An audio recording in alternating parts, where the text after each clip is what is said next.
All right, life-size wings version 3. So top right, we have the HDPE sheet, the 12-inch by 12-inch, quarter-inch thickness. We've got two next to it, two half-inch PVC pipes. The top, middle, and bottom 3D printed parts. Under the HDPE sheet is a 12-volt, 120 RPM motor. Then top left, there's the battery pack, 12 volt. Going down, we got the linear actuator controller, the remote. In the middle, we have half-inch PVC, the coupler, the lead screw, the pillow nut, and the copper nut. That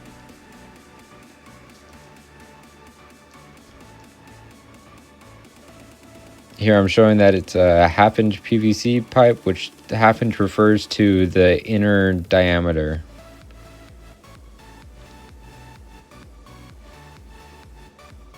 So first what we're going to do is we're going to put on the half-inch PVC pipe and connect it to the bottom. We're going to drill a half-inch hole.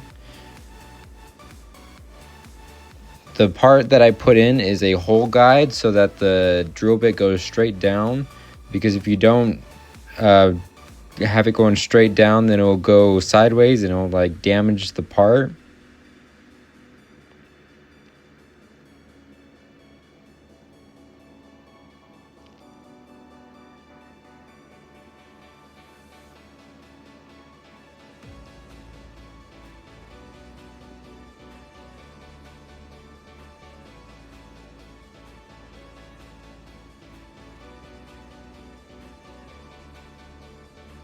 So I first break the top layer and then I align the hole guide to make sure that it's right where the hole should be when I drill in through to the bottom layer of the pipe.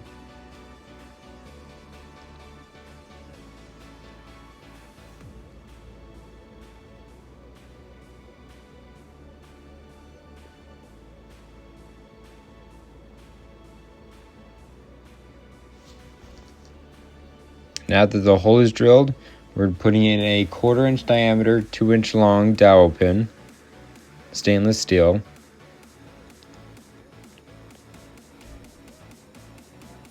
And it should be below the level so that it's flush. Well, it's going to be slightly under, or it's going to be inside of it, inside the bottom part. Here I'm just drilling it out because it was a little difficult to put in.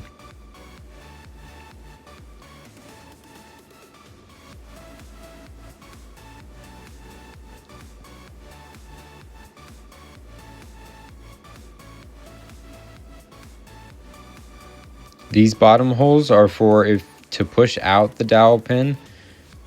As you can see, to push out the dowel pin, because there's no way to take it out other than to push it out.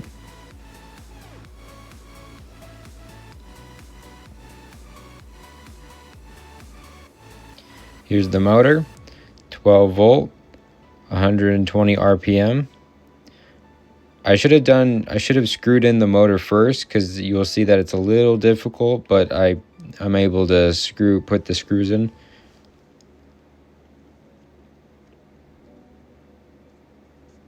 So M3-0.5 by 20 millimeter screws. That's about 3/4 inch long. M3.5.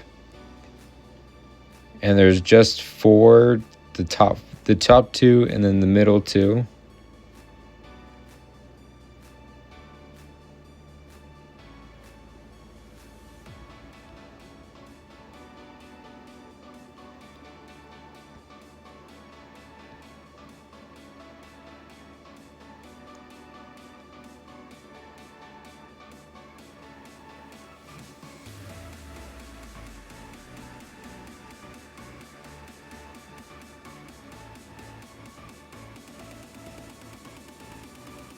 Here's the coupler and the lead screw. You want to make sure the flat part of the motor is pointed up, so you can get right in there and screw down the set screw onto that flat part.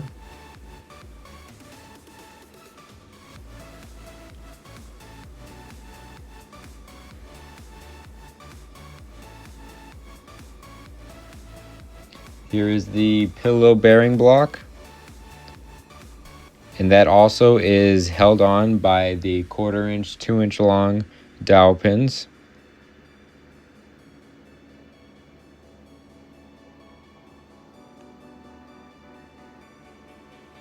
As you can see, I'm having a little difficulty putting the dowel pin in. You gotta make sure that the coupler is not too far forward so that the bearing pillow can be pushed in all the way. Here is the slider and the copper nut, and then I have some other dowel pins. These are 332 diameter, 1 inch long dowel pins. There's 4 of them, as you can see. And then I'm going to get that little square, and this is what locks the dowel pins on.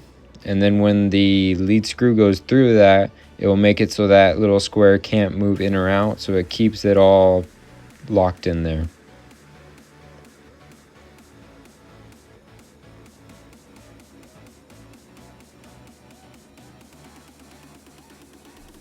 It's good to have the set screws unscrewed so you can actually screw down the lead screw without the remote and everything on. Here's the other bearing block and dowel pins to lock it in.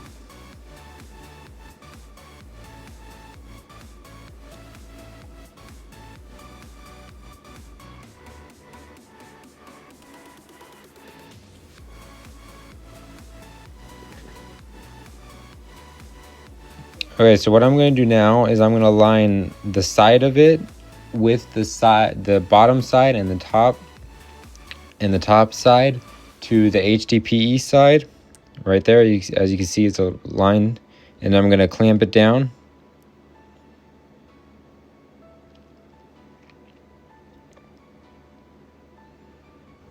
Now I'm using a number 17 drill bit to drill the holes for the coupler nut and the button head screws. This is how the bottom and the top are attached to the base plate. You want to make sure that your drill bit is at least 4 inches long so that it goes through the bottom and the base plate. There's the hex coupler nut, 1 inch long. And then here's the button head screws. Thread size is 832.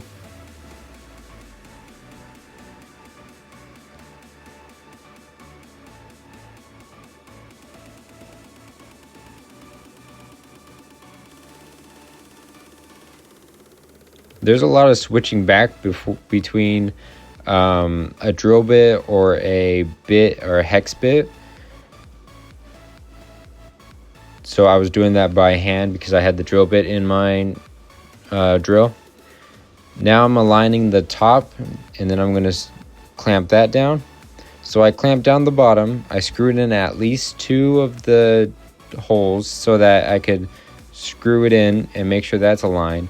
Now I'm clamping the top and drilling 2 of the holes. I should have done a left and a right instead of 2 on the left side so that it would be better aligned, but it worked either way. Now here I'm just finishing the hole because I didn't have a long enough drill bit.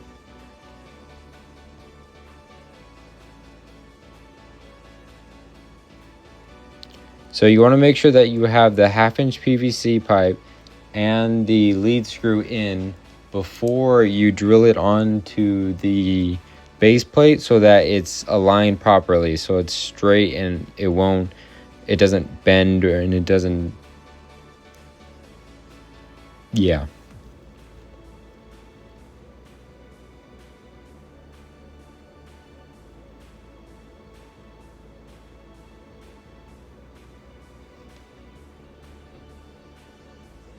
Now I'm going to screw in the top to the base plate.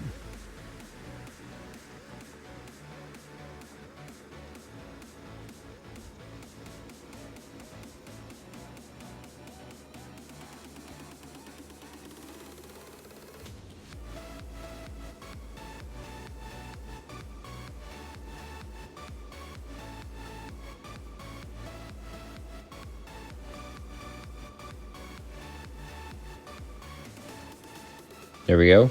2 at the top, 2 at the bottom. And now I'm going to finish it off and drill all the rest of the holes.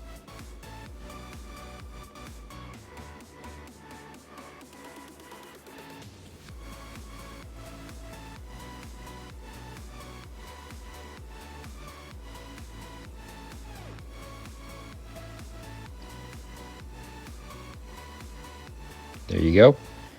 4 at the top, 6 at the bottom.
So now I'm marking off where I'm going to cut the PVC.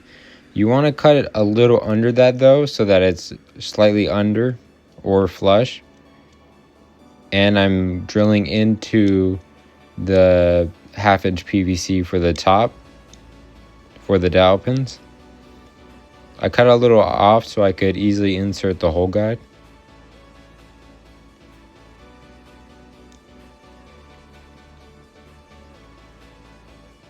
It was a little hard to drill at this angle because I'm not right above it.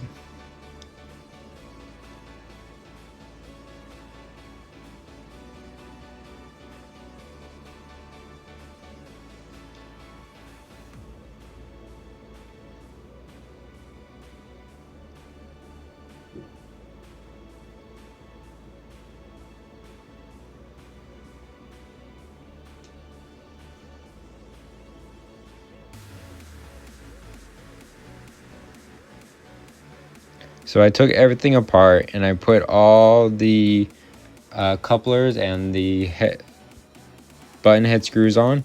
So under each 1/4-inch dowel pin hole, a smaller hole needs to be drilled so that you can poke it out while the back plate is on. So as you can see, I can push something in. I'm just clearing away all the excess. And you can see all the little holes, so that you can push out the dowel pin and it's not locked in there while the back plate is on. So here's the linear actuator controller and the 12-volt battery pack. The black antenna that's coming out of the controller, that hole I drilled myself, so I was worried about if the remote was still going to be able to control it through all of that plastic. So I drilled the hole and I pulled out the antenna, and as you can see, I'm fishing it through a hole on the side of the bottom. There you can see that hole. There's one on either side, so it doesn't matter which way you orientate the controller.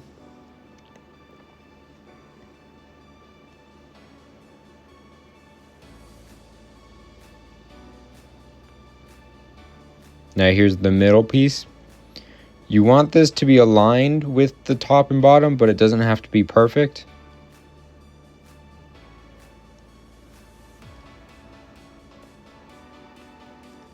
You want the cutout section on the side of the middle piece to be at the top.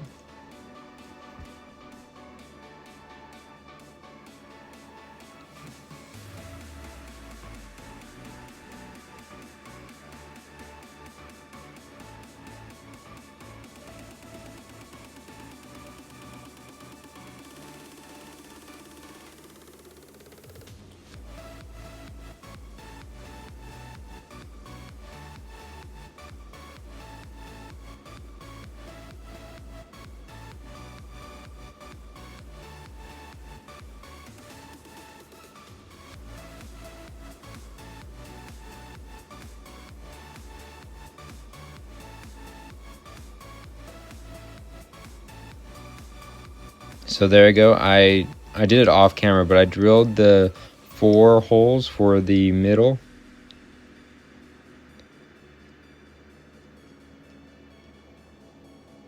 And as you can see, that's why you want there, so that you can easily flip the switch of the battery.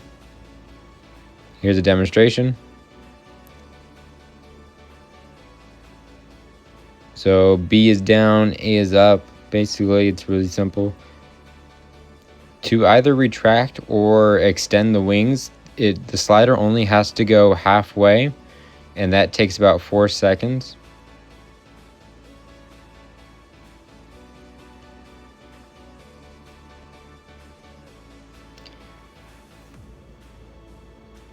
Here I'm disassembling everything, so I'm going to use a handsaw to cut off the excess HDPE sheet. Well, first I'm going to spool in the antenna, and then I'm going to use a handsaw, which only took a couple of minutes, to cut through the plastic sheet.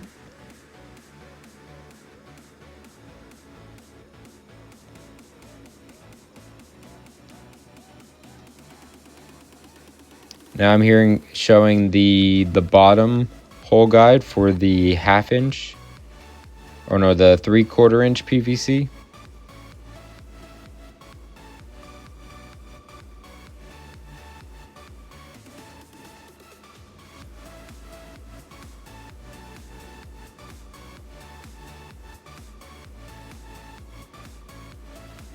I didn't realize at the time, but right there I needed to drill the holes.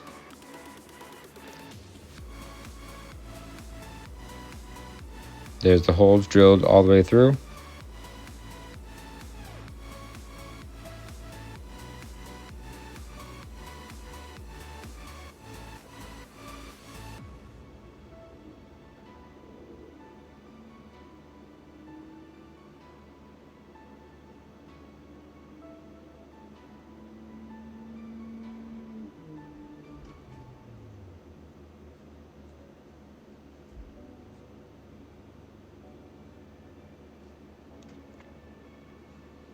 So the order of operations is drill the 2 1/4 inch holes for the dowel pins for the 1/2 inch PVC on the bottom part, and then you put it all together, and then you want to drill the 832 holes for to connect the bottom to the HDPE sheet. And then you align the top and you drill those holes, and then you can take it apart, and then you drill the other holes, and then you could drill the dowel pin holes after that. Here I'm just assembling everything back together. The small dowel pin holes is the last holes to be drilled.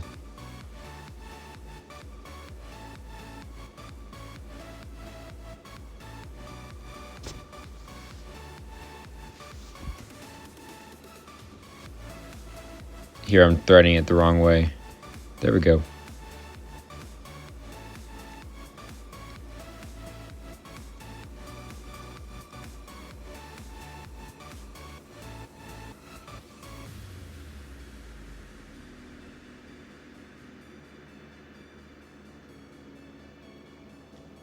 I flip it on.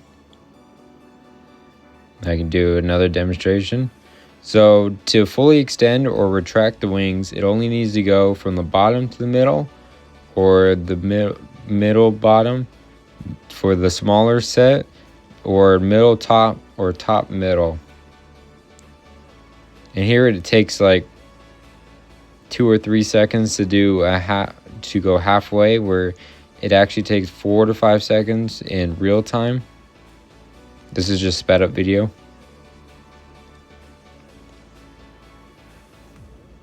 Now here I'm showing that we're going to use the other half of it to make the top plate. So you want to keep 2 of the top holes and 2 of the bottom nuts screwed in, and then you want to drill it through the bottom, through the middle, or through the bottom plate, through the bottom to get to the top, and then you want to drill the holes on through the bottom through the top part to get to the top part, to the top plate. Now I'm showing the shoulder harness or the shoulder straps or whatever. So I basically took aluminum, 2-inch wide, and it was a 10, I think it was like a 5-foot-inch long. So here's a 1 foot by a 2 foot. So you want to make it separate so that it's the perfect, you want the 2 side pieces that go on the shoulder to be right in the middle of your shoulder. So you got to measure how far and how, yeah. You'll see on whenever I show the, here we are. So as you can see, it's right, each shoulder strap is right in the middle, well, kind of, not really, but right in the middle of the shoulder. Here I'm just demonstrating. My right hand has the remote.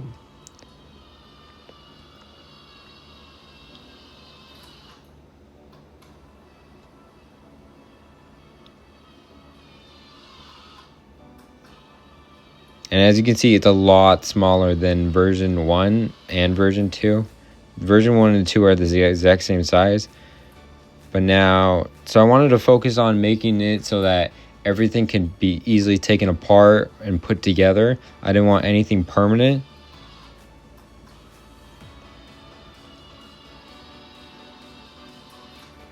As you can see, it only takes a couple seconds. So it does droop down at the ends. I need to add weights where the closest feather holders, the things that are holding the feathers, the closest ones to me, so the 130 degrees, I need to add weights where they are so that it pulls it down inwards so that the outers can go up, if that makes sense.